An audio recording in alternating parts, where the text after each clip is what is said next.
I'm ready. Harder. Let me give you a little background on our guest speaker, Coach Rice.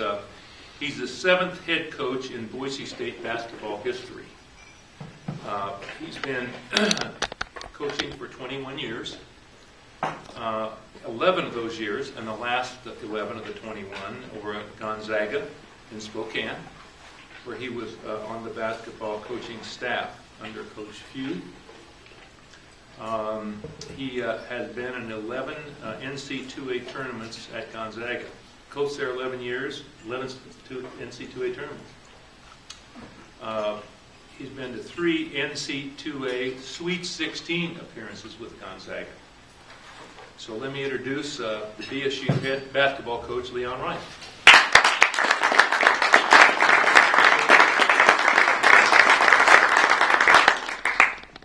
First of all, sorry about the band. Well, what's been funny for me is growing up where I grew up, I'm from the Tri-Cities originally. My first coaching job was with Don Munson, who was the legendary Vandal coach. And, one of my good friends played for Idaho. And so I always kind of grew up loving the Vandals. I can't say that anymore. Everybody wants me to hate them. I got down here and everybody's like, yeah. I'm like, I've always liked the Vandals. So it's been interesting for me, and it's been nice for me to be able to stand back and watch this little exchange from afar. So I'd like to keep it that way. It's great to be here with you. When I got down here, I was really excited about the job, and everybody was excited that there's a lot of Gonzaga fans in this area, which I was really appreciative about. And so everybody was, we're going to get this basketball going like we have football, and so I'm looking around going, wow, football's been like 34-1 in their last 35 games. So I said to Gene, I was trying to slow him down a little bit, like, hey, I know you guys all love me now, but if you don't get this thing where football is, what if, I was trying to slow him down a little bit. He says, oh, don't worry, Dan, we'll still love you. We'll miss you. So expectations are high because of this football, and I'm really, really excited to be at a football school. A lot of people ask me about that and say, because we didn't have football at Gonzaga, and he said, well, isn't that going to be hard for you? I love it. What football's done here is put us on the national map. There's nowhere I can call anybody in the world and recruit them, and they know about Boise State because of the Blue Turf and because of our football program. I'm recruiting kids in Australia that know about it. They're like, oh, we want to come. When we come, can we get our pictures taken out on the Blue Turf? Yeah, come on. I'll put you with the quarterback and the football coach, and you'll get a picture with them too. So it's getting us in a lot of doors, and since we've taken the job, I was able to put together a top-notch staff, and a big part of that was being here in Boise, and this community attracted. All the guys that I went after, I got. And a big part of it was this community, because the quality of life here in Boise. They all wanted to come here for that reason. And, they were excited about the school and excited about the opportunity they were given. But, this place has such a good reputation of quality of life. You can't talk to anybody that's lived in Boise. They all just love it. Everybody who's lived here just loves it. And that word's spreading throughout the country, which is probably good and bad in some ways. But they, I got every guy I wanted. I got Dave. Coach, what do you look for in a player? From ability to academics, et cetera. How do you weigh all that? I think it all starts with me, with character. I think Dick Bennett kind of said it best. When you're taking over a program, you want guys that you can lose with before you can win with. If you're going to go through some tough times when you're rebuilding a program, and we're going into the Mountain West Conference, which is a bear conference basketball. We had 4 teams in the NCAA tournament last year. So you're going to face some tough times. So guys with character can make it through that, and they can get better, and you can build them, and you can coach them, and you can push them to make them better.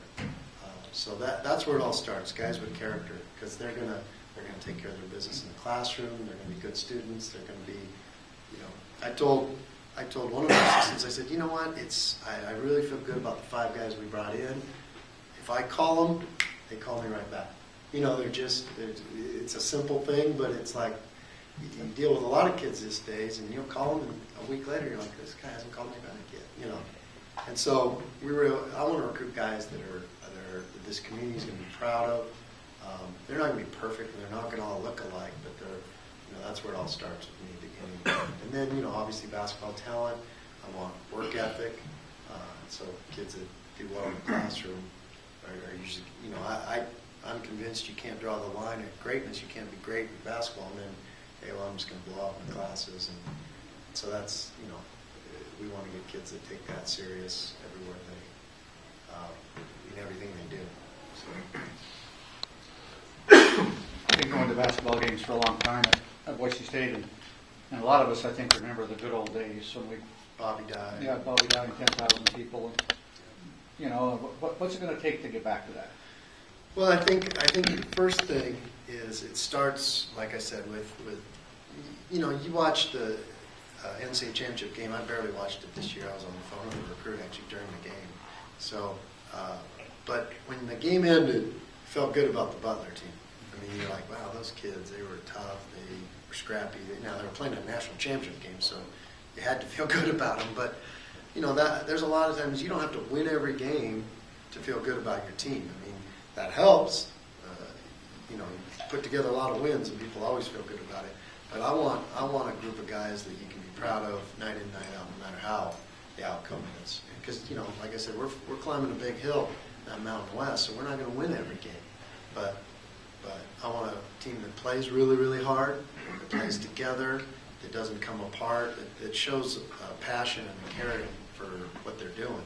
And I think the community starts to buy into that. And then you start to establish a home court, and then you start winning all the time. And so then it kind of rolls from there. But the first and foremost, I want a group of guys that people can identify with, that they're proud of, that kind of blue-collar, hardworking, you know, a lot like this football program's done, and a lot like we did at Gonzaga. We were kind of the underdogs that we would take on anybody. We were scrappy, we were tough, and we played together. So they've had to keep it updated, and they've had to, you know, like they put in new seats in the lower bowl this year that are more comfortable and a little bigger. So that's terrific, and we can keep updating that. Second thing was they're building a new locker room for us, which when I took the job, I was like, wow, this is going to be nice. This is, and I thought it was one of those recruiting things, like, here's our new locker room, look at this. When I got here and they were actually getting ready to break ground, I was like, oh, I guess it wasn't just a recruiting thing. So they got the fence up, and they're getting it all ready to, and that's going to be terrific. That is going to be, because we really needed it. Our locker room was bordering embarrassing when I walked in the first time. I was like, are you kidding me? This is you know, it just kills you with recruits, and because you just look like you don't have, and plus you spend so much time there. You don't want the kids in a sloppy. Because that's important to me, is that I want our guys to be able to, when we play Michigan State or when we play Louisiana Tech or LSU or, you know, high-level schools, I don't want them looking at their stuff going, if we got to get a student section, we got to get a home court advantage that way. It's just, you know, you look at all great basketball programs have one thing in common: they have a great home court. Aren't they moving the students this year? Yeah, we're moving the students. Is that your idea, or is that something? Well, we all talked about it. You know, I think the administration. I didn't know. I didn't have a good enough lay of the land. You know, it'd be one of those things that after I spend a year in there, I'll have a better feel of where everybody should be. But that was, you know, we suggested that we need a really strong student place, and then they kind of figured out where it would be and what would be most. I just know that as a visiting coach, I hated it when the students were right on top of you in that end zone. And so that's where we put them. They get to be in the opposing teams' huddles. I love that. Yeah. So looking forward to seeing you at the games, and thanks for all you do.